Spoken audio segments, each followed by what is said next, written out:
بسم اللہ الرحمن الرحیم۔ قربانی سے متعلق ایک اہم سوال لوگوں کے ذہنوں میں یہ رہتا ہے، جیسا کہ دیکھا گیا ہے کہ بعض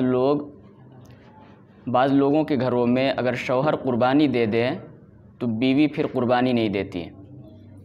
یا گھر کا گارجین بڑا آدمی قربانی دے دے تو اس کی اولاد قربانی نہیں دیتی۔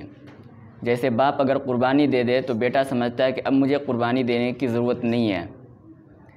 ماں اگر قربانی دے دے تو بیٹی سمجھتی ہے کہ مجھے قربانی دینے کی ضرورت نہیں ہے، یا بیوی کے نام سے اگر قربانی ہو گئی تو شوہر سمجھتا ہے کہ وہی کافی ہے، اب میری طرف سے دینے کی ضرورت نہیں ہے، یا شوہر کے نام سے قربانی ہو گئی تو بیوی سمجھتی ہے کہ اب میرے نام سے دینے کی ضرورت نہیں ہے۔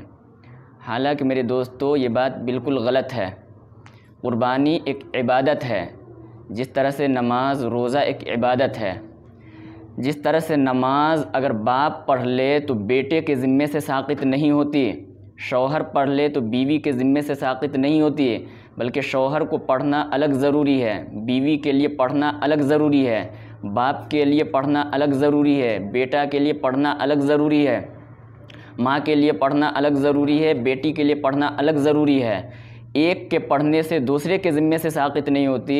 اسی طرح سے قربانی کا حال ہے، قربانی بھی یہ ایک اہم عبادت ہے۔ اگر باپ صاحب نصاب ہے تو اس کے ذمے ہے کہ وہ قربانی دے، اور بیٹا صاحب نصاب ہے تو اس کے بھی ذمے ہے کہ وہ بھی قربانی دے۔ شوہر اگر صاحب نصاب ہے، اس کے پاس 21,000 روپیہ یا اس سے زیادہ پیسہ یا اتنا زیور ہے تو اس کے ذمے ہے کہ وہ الگ قربانی دے، اور اگر بیوی کے پاس 21,000 روپیہ یا اتنے کے برابر زیور ہے تو اس کے ذمے ہے کہ وہ الگ قربانی دے۔ شوہر کی قربانی سے بیوی کے ذمے سے قربانی ساقط نہیں ہوتی، اور بیوی کی قربانی دینے سے شوہر کے ذمے سے قربانی ساقط نہیں ہوتی۔